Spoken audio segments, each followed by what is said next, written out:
I think a good example that I'd like to share on accelerated action, and that touches on some of the aspects of accelerators that Prabhu mentioned this morning, is the experience with staple food fortification in West Africa, where we've seen a significant amount of progress in a relatively modest amount of time. And it's really been the result of very strong political will and leadership across multiple sectors at both the regional as well as the national level. First and foremost, through the West African Health Organization that really began bringing food fortification onto the agenda of its member states, passing resolutions calling on members to make food fortification mandatory. But it wasn't only treated as a health and nutrition issue. Regional economic bodies got involved, the West African Frank Zone, the UMOA Zone, as well as the ECOWAS Commission, who saw it in terms of productivity issues around agriculture, trade, and regulatory harmonization. But then, at the same time, the private sector was engaged from the very beginning, and regional industry associations began calling on their member producers to begin fortifying oil even before countries had made it mandatory. And then complementing all of this was really strong action by civil society, international organizations, consumer associations, fortification alliances.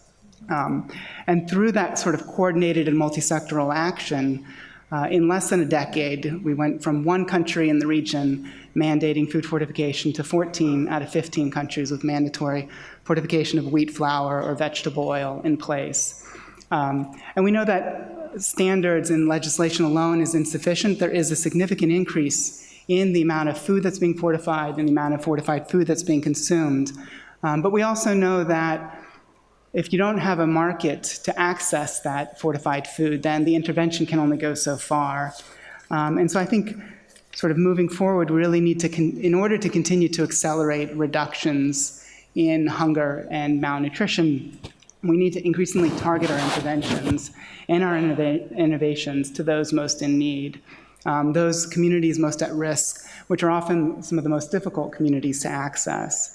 And it's challenging, even more challenging, to facilitate this type of multi-sectoral action at the community level, much less the household level. We have good examples in countries of multi-sector nutrition strategies, like in Cote d'Ivoire, in Nepal.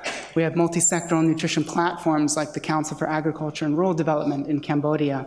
But incentivizing the co-location of multi-sectoral nutrition services at the community or even the household level, much less, or not even to talk about the coordination of those multi-sectoral services, is extremely challenging. But I think we need to in order to accelerate these improvements, governments, implementers, civil society, the private sector, academia, we need to hold ourselves accountable to focus our investments and our innovations and our interventions on where hunger is the highest, those communities where it's the highest, and to do so in a multi-sectoral and in an equitable manner.